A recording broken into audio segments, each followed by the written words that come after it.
되어 있습니다. 형제들아, 우리가 빚진 자로되 되어 있습니다. 우리가 빚진 자로되 육신에게 져서 육신대로 살 것이 아니니라 이렇게 되어 있는데요. 17절에는 뭐라고 되어 있냐면 자녀이면 또한 상속자 곧 하나님의 상속자요 그리스도와 함께한 상속자니 우리가 그와 함께 영광을 받기 위하여 고난도 함께 받아야 할 것이니라 이렇게 되어 있습니다. 상속자 이렇게 되어 있습니다. 상속자. 그런데 이 상속자가 어떤 상속자냐? 그리스도와 함께한, 그리스도와 함께 상속자가 되어졌다. 이렇게 되어 있습니다. 그러면서 하나님의 그와 함께 영광을 받기 위하여 고난도 있습니다. 영광과 고난이 함께한다. 이렇게 말하고 있습니다. 하나님의 영광이 있고 고난이 있다. 언뜻 생각해 보면요, 이게 뭐지? 라고 생각할 수 있습니다. 뭐지? 그러나 우리가 한 번 더 생각해 보면 하나님의 역사와 사단의 방해가 있다 이렇게 볼 수가 있습니다. 사단의 방해로 인하여서 우리에게 뭐가 따르냐? 고난이 따른다. 그러나 하나님의 힘으로 그걸 넘어서면 하나님의 영광이 드러난다. 이렇게 얘기를 하고 있는 겁니다. 그럼 우리는요, 두 가지를 삶 속에서 만나는 겁니다. 하나님의 영광도 만나게 되고 사단에 의해서 공격해 오는 그 공격으로 인한 고난이 우리에게 온다는 겁니다. 그럼 영광을 받기 위해서 뭐가 필요하냐? 그리스도가 필요합니다. 그리고 고난을 이기려면 뭐가 필요하냐? 그리스도가 필요한 겁니다. 그리스도를 통해서 고난을 이길 수 있고 그리스도를 통해서 하나님의 영광 돌릴 수 있는 삶을 살 수 있게 된다. 그래서 그리스도를 아는 것은 우리에게 매우 중요한 일이다. 그렇게 우리가 말을 할 수 있습니다. 제가 그저께인지 모르겠습니다만 우리나라에 3대 기타리스트 이렇게 써 있어요. 그래가지고 누구 이렇게 나와 있습니다. 그래가지고 쭉 자기들 나름대로의 과거에 어떤 사람이었는지를 얘기를 하는 겁니다. 그 가운데 나이 많이 먹고 결혼하지 않은, 보니까 결혼하지 않은 사람이 있었습니다. 그 사람이 설화산에 가서 기타를 몇 달 동안 마스터를 했대요. 그렇게 말하면서 뭐라고 말하냐면 그 기타 칠 때 이거 피크라고 하는가요? 이걸 한 깍을 사간대, 한 깍을. 그거에 다 달아 빠질 때까지 기타를 쳤다는 거예요. 근데요, 그 피크가 달아를 막 칠 때 그 피크가 이게 타는 냄새가 난대요. 그렇게 같이 자기 쳤대요. 이게 마스터가 된 거예요. 그런데 한참 이렇게 락 음악이 번창할 때는 막 그 사람 말에 하면 그 사람이 하면 자기 그렇게 마스터해 가지고 백두산에서 막 기타 치는 그런 사람이었는데 어느 날 뒷동산에서 기타 치는 사람으로 전락되어 있다는 겁니다. 그렇게 표현을 하더라고요.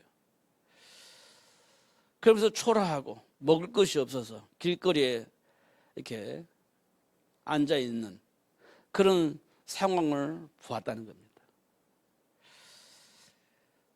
그래서 이제 먹고 살아야 되니까 뭐 어떤 그 분은 먹고는 살아야 되니까 일을 이렇게 했대요. 근데 뭐 섹션이라고 하나 그렇게 얘기를 하더라고요. 다른 사람들 이렇게 노래할 때 뒤에서 기타 쳐주는 사람. 이게 전속도 아니고 필요할 때마다 쳐주는 사람. 그래서 이제 그런데 그 자기가 연주할 때보다 돈이 더 많이 오더라는 거예요. 돈을 많이 벌더래요. 돈을 많이 주더라는 거예요. 그런데 어느 날 이렇게 들어가는데 이제 차를 버스를 탔다는지 뭐 걸어가는지 기타 소리가 들리는데 자기가 연주한 것 같더래요. 자기가 연주를 한 것 같더래. 소리를 자기가 연주했으니까 소리를 듣고 자기가 연주한 소리를 들었는데 내가 저 연주를 왜 했지? 어디서 했지? 이런 생각이 들더라는 거예요. 왜 했지? 이런 생각이 드는 거예요. 그러니까 내가 연주를 하는 것이 아니라 돈벌이를 하고 있구나라는 생각을 했대요. 나는 연주자인데 연주를 해야 되는데 돈벌이로 일을 하고 있구나라는 걸 자기 느꼈대요. 그게 자존심이죠. 그 다음부터는 자기가 그 일을 안 했대요. 왜냐? 나는 연주자라는 거예요. 돈 벌기 위해서 일하는 그런 사람이 아니라는 겁니다.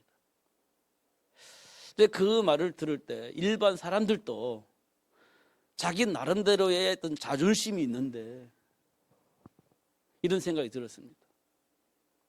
근데 우리는 예수 믿는 사람인데 이런 생각이 들었습니다. 그럼 우리가 분명한 성경을 통해서 답을 얻었다면 그 안에서의 자존심은 하늘을 찔러야 되죠. 이건 우리는 자존심 부리자는 게 아니고 세상을 살리려면 내게 분명히 생명이 있는 것이 분명하다면 나의 정체성이 분명하다면 그거는 놓치면 안 되는 거죠. 근데 우리가 돈 벌기 위해서 그걸 팔아먹어요? 그럴 수는 없죠. 그런 생각이 들었습니다. 자기들은 자기 나름대로의 기타리스트로서 막 이렇게 자존심을 얘기했는데 저는요, 세상 사람들도 자기 정체성을 가지고 자존심을 부리는데 우리는 분명한 인간의 정체성을 알고 있는데 그까짓 돈 몇 푼 때문에 하나님 자녀의 신병원세를 팔아먹어요? 그럴 수는 없잖아요. 이런 어떤 정체성을 우리가 회복하는 것이 굉장히 중요하겠다. 왜냐하면요, 이 고난이 없었더라면 그럴 필요가 없어요. 고난이 없다면 그럴 필요가 없지. 에덴 동산에 사는데 뭐 그럴 필요가 뭐가 있습니까? 중요한 건 삶 속에 고난이 따르는 거예요. 이 고난 때문에 이제 갈등을 하는 거지. 아브라함처럼 자기 마누라도 받아먹고 고난 때문에. 베드로처럼 예수님을 부인하고 저주도 하고. 왜 그랬을까요? 고난이라는 것이 내 앞에 와 있기 때문에 그러는 거예요. 그럼 그런 선택을 하게 되는 거죠. 그런데 제가 늘 느끼는 게 뭐냐면 아브라함을 통해서 그걸 왜 보여주셨냐? 이 땅의 모든 사람이 그런 마음을 우리가 다 가지고 있다는 겁니다. 베드로를 왜 그렇게 보여주셨냐? 베드로처럼 우리는 그럴 수 있는 가능성이 100%예요. 100%입니다. 베드로처럼 그런 선택을 하고 아브라함처럼 선택할 수 있는 가능성이 100%예요. 1%도 없어요. 그래서 사도 바울은 본질상 진노의 자녀이고 하나님의 영광에 이를 수가 없다. 1%도 없는 거예요. 100%입니다. 그럼 우리는요, 똑같아요. 그게 언제 나타나냐면 고난이 닥칠 때 그런 증상들이 우리에게서 나타나는 겁니다. 그럼 이걸 넘어서야 되는데 어떻게 넘어서요? 없어요. 안 돼요. 그래서 하나님께서 이 땅에 그리스도를 보내주시고 그리스도를 통해서 그것을 넘어설 수 있도록 축복하셨다는 것을 말씀해 주고 있는 겁니다. 그럼 하나님이 영광 받으시기를 원하잖아요. 우리를 통해서. 하나님이 영광 받으시기를 원하시는데 그럼 어떻게 해요? 그리스도를 통해서만 하나님의 영광을 드러낼 수 있다. 이렇게 말하고 있습니다. 중요한 것은 상속자라는 거예요. 상속자. 오늘은 제가 여러분들에게 말씀드리고 싶은 것은 상속자라는 겁니다. 얼마 전에 뉴스를 보니까 자기를 버린 엄마가 52년 만인가 나타났대요. 왜 나타났느냐? 결혼하지 않은 아들이 죽었어요. 결혼하지 않은 아들이 죽었어요. 근데 그 아들을 통해서 보상금이 나오는 거예요. 보상금이 어느 정도 나오나 보니까 한 1억, 2억 정도 나오나 봐요. 근데 이 사람은 결혼 안 했기 때문에 상속자가 없어. 그럼 누구에게 상속자가 되느냐? 그 사람을 낳아준 엄마가 상속자가 되는 거예요. 이 사람이 태어난 지 얼마 안 돼서 자기 살겠다고 다른 남자하고 결혼해서 나갔는데 이 애들은 3살, 4살 그렇게 되는 것 같아요. 버리고 갔는데 이 아들이 받아야 할 보상금을 상속자가 누구냐? 50몇 년 동안 한 번도 찾아오지도 않고 전화도 않고 버렸던 그 엄마가 상속자가 되는 거예요. 근데 법이 그렇게 돼 있대요. 그래서 그 재산을 엄마가 받아가야 하는 거예요. 받아갈 수밖에 없는 거예요, 법이. 그래서 사람들이 무슨 놈의 법이 그렇게 되어져 있느냐라고 얘기를 합니다. 그런데 법이 그렇게 되어 있기 때문에 어쩔 수가 없는 것 같아요.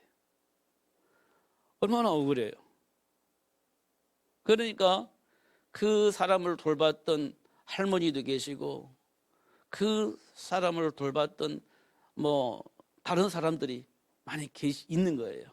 이모도 있고 고모도 있고 막 그런 거예요. 근데 그 사람들은 그 사람 지금까지 다 키우고 다 했는데 그 사람에게는 돈 1원 한 푼 돌아갈 수가 없어요. 이게 말이 안 되는 거잖아요.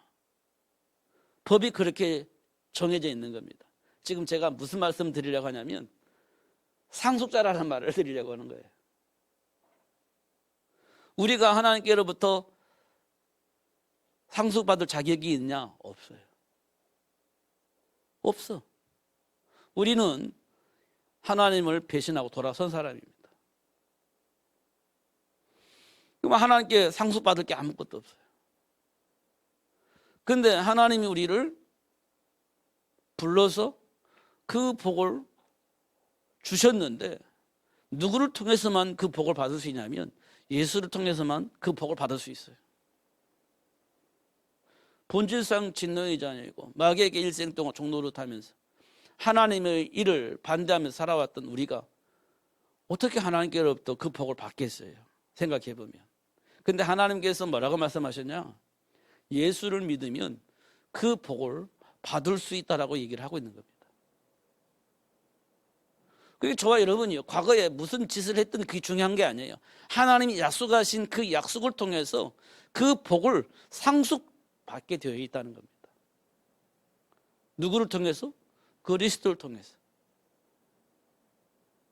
우리는 너무 양심적으로 살아가야 되는 건 맞겠지만 그 양심이 과연 나의 정체성을 누릴 수 있도록 하는 양심이냐, 아니면 그 양심이 마귀가 너무 좋아하는 양심이냐 확인해 볼 때 우리가 가지고 있는 양심은 정의롭지만 마귀가 좋아하는 양심이 마귀가 우리를 공격할 수 있는 통로로 사용될 수 있는 양심으로 우리가 자리 잡고 있다는 것을 때때로는 확인할 수 있어요.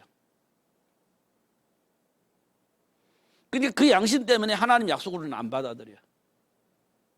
그 양심 때문에 하나님의 말씀을 거부해. 나 같은 사람이 어떻게 그걸 받아들이냐, 이렇게 거부를 할 게 있습니다. 그게 이제 사단의 통로가 되어지는 거죠.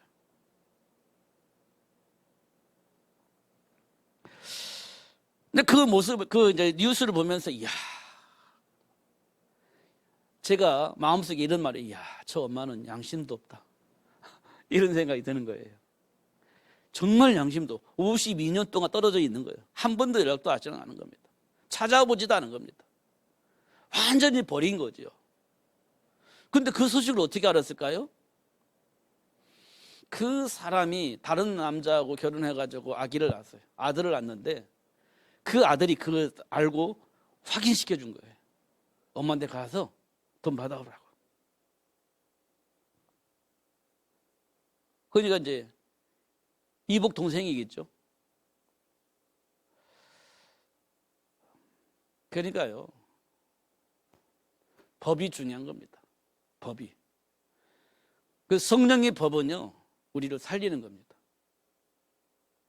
살리는 거예요. 생명의 성령의 법이 죄와 사망의 법에서 우리를 해방하셨다. 그러면 예수를 믿기만 하면 하나님 자녀의 축복을 상속받는 거예요. 그리스도를 통해서 그렇게 되어져 있다, 이렇게 말하고 있습니다. 자, 다시 한번 영적 세계를 보시는 여러분 되시기를 바랍니다. 그냥 육신적인 것만 보지 마시고 정신적인 것만 보지 마시고 영적인 부분을 보시는 여러분 되시기를 바랍니다. 보셔야 됩니다. 하나님의 말씀은 영적 세계를 말하고 있습니다. 그 영적 세계를 보셔야 저 사람들의 정신 세계를 우리가 읽을 수 있어요. 사람의 정신 세계를 읽을 수 있습니다.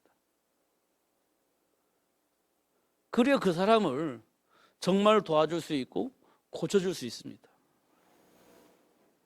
근데 영적 세계를 못 보면 그 사람의 정신 세계를 그 무엇으로도 해결할 수가 없어요. 고쳐줄 수가 없습니다. 그래서 여러분들이 영적 세계를 볼 수 있는 눈이 필요합니다. 그럼 뭐가 필요하겠습니까? 조금 이상하지만 하나님이 약속하신 말씀이 믿어져야 되는 겁니다. 하나님의 약속이 믿어져야 돼요. 자, 하나님이 우리 인간을 어떻게 창조하셨죠? 하나님 형상대로. 하나님 형상은 뭐죠? 영적 세계를 말하고 있는 겁니다. 영적 세계. 하나님 형상 영적 부분이에요. 동물들도 우리 인간처럼 흙으로 만들었어요. 우리 인간은 흙으로 만들듯이 동물도 흙으로 만들었어요, 하나님께서. 근데 이 동물들은 뭐가 없어요? 하나님의 영이 동물들에게는 없어요. 우리 인간은요, 똑같이 흙으로 만들었지만 우리 안에는 뭐가 있어요? 하나님의 영이 우리 안에 들어가 있습니다. 그게 차이예요. 그래서 우리는 하나님을 찬양하는데 동물들은 하나님을 찬양하지 않습니다.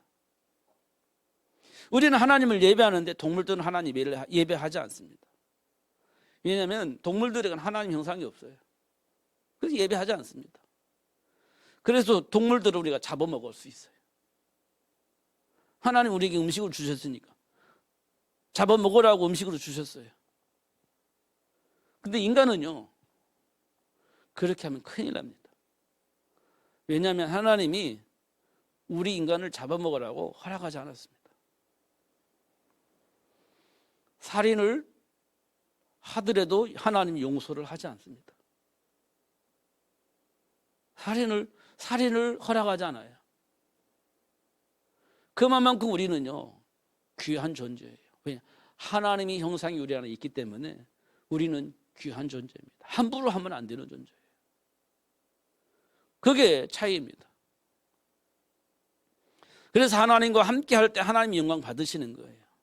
그런데 사단이 그걸 누리지 못하게 하려고 방해하고 속이잖아요. 그럴 때마다 우리에게는 뭐가 따라오냐면 고난이 따라오는 거예요. 그걸 넘어서려고 하다 보니까 그리스도가 절대 필요한 거죠. 고린도서 4장 4절에 보니까 그리스도는 하나님의 형상이라 이렇게 표현되어 있어요. 이게 하나님의 형상이 뭐냐? 그리스도란 겁니다. 이게 그리스도가 내 안에 들어오면 되는 거예요. 이게 그리스도가 누구냐? 예수예요. 예수가 내 안에 들어오면 되는 겁니다. 그걸 보고 영접이라고 하죠. 그러면 하나님의 형상이 회복되는 겁니다. 그러면 하나님 주면 축복을 누릴 수 있게 되어지겠죠. 그게 상속이라는 겁니다. 하나님께서 저와 여러분에게 그 축복을 누릴 수 있도록 불러주셨고 그런 상속자가 되어지도록 축복하셨다는 겁니다. 다시는 우리 과거에 되돌아갈 필요가 없어요. 그게 하나님 우리에게 준 축복입니다. 그게 이제 예수 믿는 사람이 자존심이에요. 그걸 누가 잘 표현했냐? 다니엘과 세 친구들이 잘 표현했죠. 우상숭배, 그럼 내가 살려줄게. 네가 원하는 거 다 줄게. 다니엘과 세 친구들이요, 싫어요. 그렇게 표현 안 했지만 저는 하나님의 자녀입니다. 하나님의 자녀가 어떻게 우상을 숭배할 수 있겠어요? 그럴 수는 없습니다. 그럼 사자굴 들어갈 건데 하나님이 나를 살려줄 겁니다. 혹시 하나님이 나를 살려주지 않는다 할지라도 저는 그렇게 할 수가 없습니다. 그게 하나님 자녀가 가지고 있는 자존심입니다. 자존심을 부리는 게 아니라 그게 맞는 거니까요. 그게 맞는 거니까. 그런데 그걸 못 본다면 어떻게 되겠어요? 살 길을 찾아서 가야 되겠죠. 그걸 모르면 살 길을 찾아가야 된 거예요. 그러면 우상숭배 해야 되죠. 하나님을 배신해야죠. 그게 내가 살 수 있는 길이니까. 그 길을 갈 수밖에 없겠죠. 그 길을 가는 겁니다, 당연히. 그런데 다행히 영적 사실을 본 겁니다. 그러니까 그 길을 갈 수가 없는 거지. 세상 말로 때려 죽인다 할지라도 그 길을 못 가는 겁니다. 그잖아요. 그걸 보고 우리는 자존심이라고 합니다.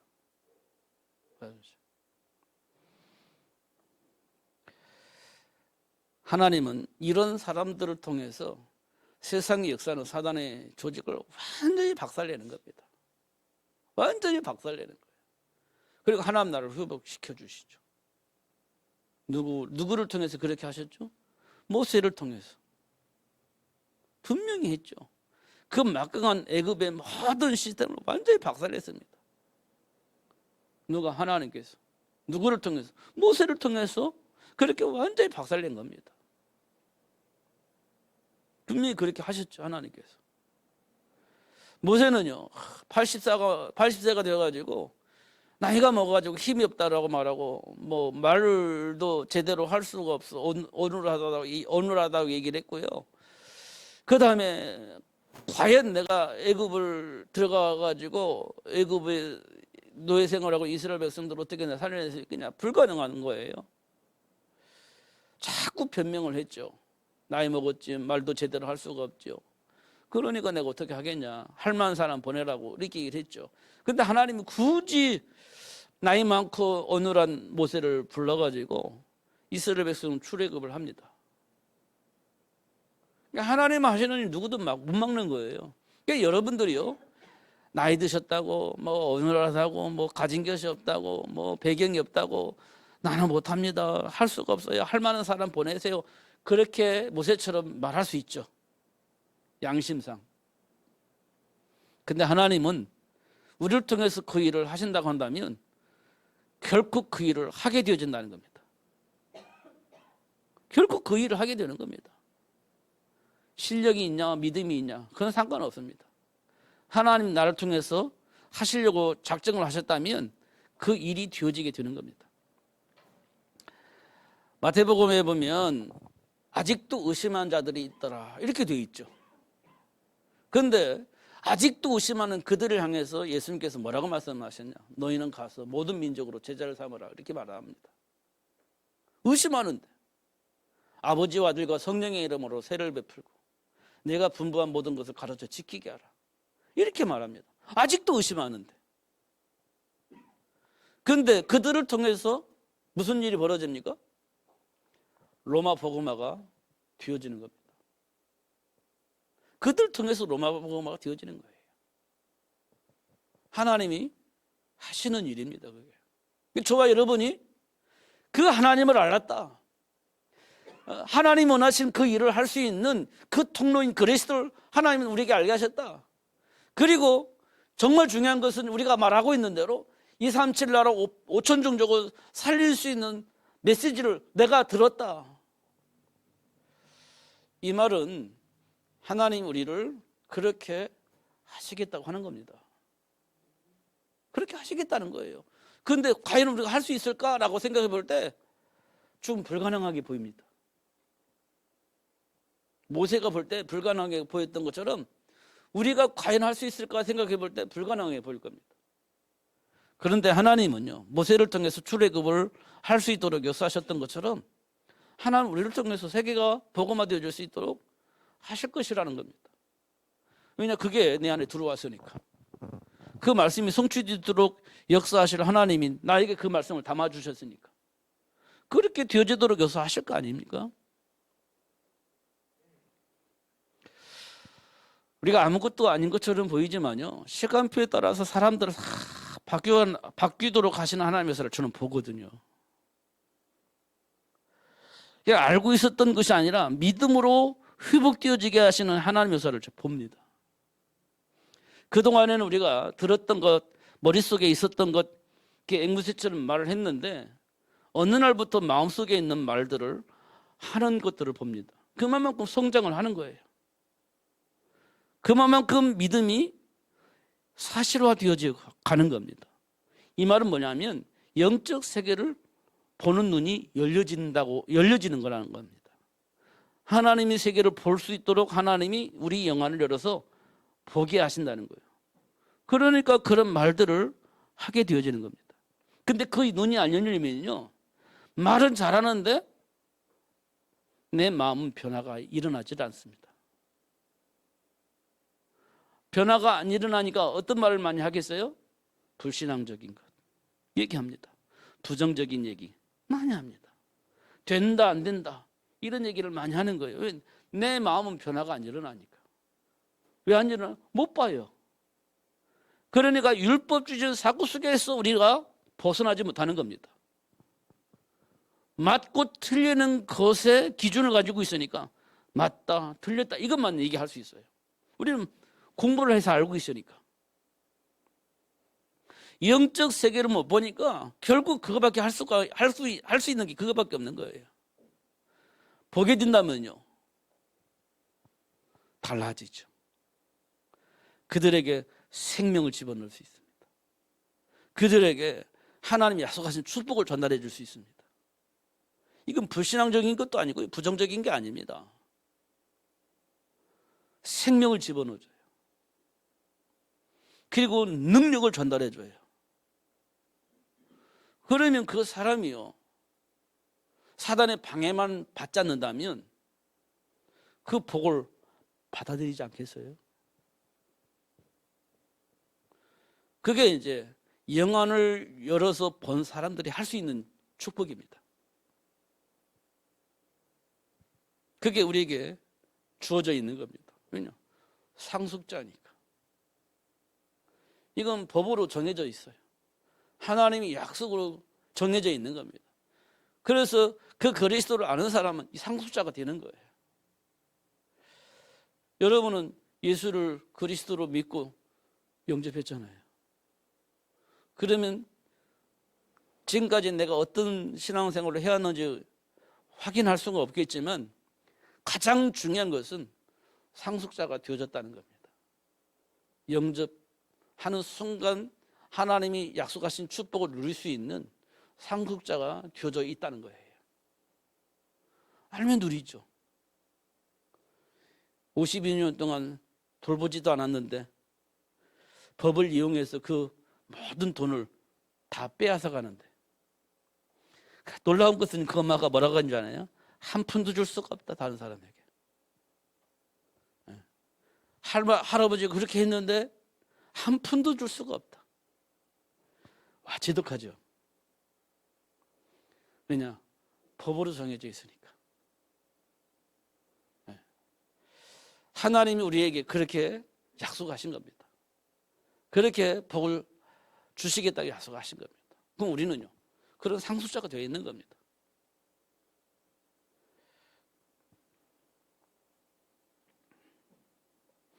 그래서 12절이 중요해요. 형제들아, 우리가 빚진 자로 돼 육신에게 져서 육신대로 살 것이 아니니라. 이렇게 제가 굳이 읽었습니다. 우리가 빚진 자로 돼 굳이 육신에게 져서 육신대로 살 것이 아니다. 이는 이미 우리는 하나님께로부터 복을 받은 상속자다는 겁니다. 지지 말고 승리하시는 여러분 되시기를 예수님으로 축복합니다. 기도하겠습니다. 살아계신 하나님 아버지 감사합니다. 오늘 또 최고의 복을 주셔서 감사하고 알게 해주셔서 감사합니다. 누리며 살 수 있도록 외국하는 사단에게 논리적으로 속이는 사단에게 속지 않고 자녀의 신부건세를 날마다 마음껏 누리며 살 수 있도록 성령으로 충만하게 하여 주옵소서. 예수 그리스도 이름으로 기도하옵나이다.